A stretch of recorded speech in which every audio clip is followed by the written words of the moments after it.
জুবিন গাৰ্গৰ তুলনীয়া জীয়েক কাজলী কোন? কাজলী অতদিনে সংবাদ মাধ্যমৰ আগত এইবোৰ কথা প্ৰকাশ কৰা নাছিল কিয়? প্ৰকৃততে যদি জুবিন গাৰ্গৰ তুলনীয়া ছোৱালী আছিল, তেনেহ'লে কাজলীয়ে কিয় জুবিন গাৰ্গ ডাঙৰীয়াক বিয়াৰ পতা কথাটো নকলে? নমস্কাৰ বন্ধু বান্ধৱীসকল, কি খবৰ আপোনালোকৰ? ভালনে বাৰু? বৰ্তমান মোৰ ভালেই। জুবিন গাৰ্গ ডাঙৰীয়াৰ মৃত্যু হোৱাৰ প্ৰায় 2 মাহ হৈ গ'ল। 2 মাহৰ পাছত এতিয়া সংবাদ মাধ্যমৰ আগত ভাইৰেল হৈ পৰিছে জুবিন গাৰ্গৰ তুলনীয়া কন্যাৰ কাজলী, আৰু সেই কাজলীয়ে বহুতো বিস্ফোৰক মন্তব্য আগবঢ়াইছে, আৰু সেই বিস্ফোৰক মন্তব্য এতিয়া সংবাদ মাধ্যমত ভাইৰেল হৈ পৰিছে। কাৰণ জুবিন গাৰ্গৰ তুলনীয়া কন্যা আছিল কাজলী। কাজলীয়ে যদি তুলনীয়াৰ কন্যা আছিল, তেনেহ'লে জুবিন গাৰ্গৰ লগত সম্পৰ্ক কেনে আছিল? যদি তেওঁ তুলনীয়া জীয়েকে হয়, তেনেহ'লে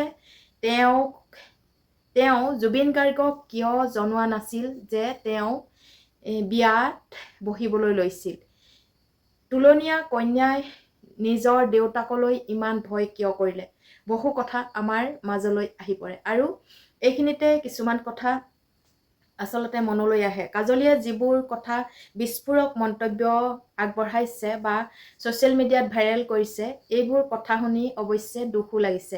কাজলী এগৰাকী অসহায় ছোৱালী আছিল, আৰু কাজলীক কামৰ সূত্ৰে লৈ গৈছিল গুৱাহাটীলৈ, আৰু গুৱাহাটীত নি তেওঁক কেইবাদিনো ধৰি বান্ধি থোৱা হৈছিল, আৰু সেই বান্ধোনৰ পৰা মুক্ত হ'ব পৰা নাছিল কাজলী। আৰু এদিন তেওঁ জীয়টো হাতত লৈ হঠাতেই য'ত বান্ধি থৈছিল তাৰ পৰা ৰাতি পলাই আহিল, আৰু পলাই আহি থাকোঁতেই তেওঁ ভাবিলে যে থানাৰ সন্মুখলৈ গ'লে, হয়তো থানাৰ ওচৰলৈ গ'লে মই মুক্তি পাম, আৰু সেই মুক্তি বিচাৰি তেওঁ দৌৰি দৌৰি গৈ থাকোঁতে হঠাতেই তেওঁ জুবিন গাৰ্গৰ গাড়ীসমূহ দেখিল, আৰু সেই জুবিন গাৰ্গৰ গাড়ীসমূহ তেওঁ কনভয় যি পঞ্চায়ত বাজি যায় বা জুবিন গাৰ্গৰ যি কনভয় আছিল, সেই গাড়ীসমূহ তেওঁ পুলিচৰ গাড়ী বুলি ৰখাইছিল, ছিগনেল দিছিল, আৰু সেই ছিগনেল দিয়াৰ পাছত তাৰ পৰা নামি আহিল জুবিন গাৰ্গ, আৰু জুবিন গাৰ্গ নামি অহাৰ লগে লগে তেওঁ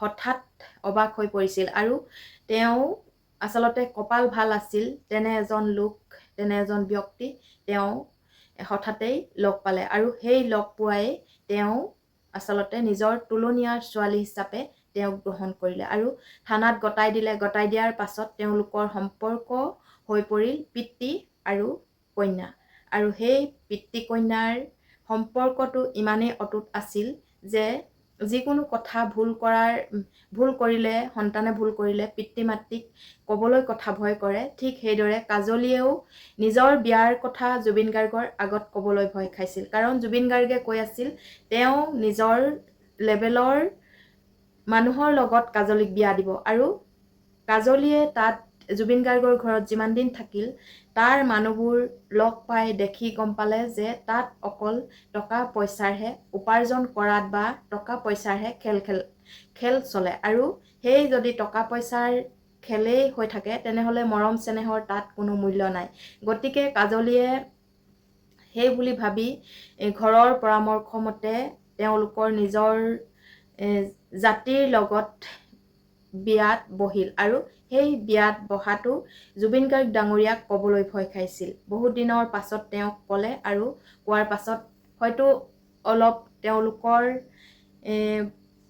অভিমান হ'ল, কাৰণ নিজৰ কন্যা বুলি ভাবিছিল, আৰু সেই কন্যাই যেতিয়া পিতৃক এইটো কথা লুকুৱাই থ'ব, সেই কথাটোত অকণমান হয়তো খং কৰিছিল জুবিন গাৰ্গে। তথাপিতো জুবিন গাৰ্গ এনেকুৱা মানুহ আছিল, তেওঁ সকলোবোৰ নিজৰ সন্তান বুলি পাহৰি তেওঁক আঁকোৱালি লৈছিল, আৰু সেই কাজলীয়ে এতিয়া হৈ পৰিছে অসমত ভাইৰেল, কাৰণ অকল জুবিন গাৰ্গে নহয়, গৰিমা গাৰ্গ ডাঙৰীয়ানীও বহুত তেওঁক আলপৈচান ধৰিলে, আৰু আলপৈচান কৰিলে নিজৰ কন্যাৰ দৰে। সঁচাকৈ এনে মানুহ পাবলৈ আৰু ভাগ্য লাগিব। সেয়েহে কাজলী কপাল ভাল আছিল, সেই দস্যুকেইটাৰ পৰা বা এই দলটোৰ পৰা তেওঁ হাত সাৰি জুবিন গাৰ্গৰ নিচিনাৰ ভগৱান স্বৰূপক লগ পাই তেওঁৰ জীৱন মুক্ত হ'ল।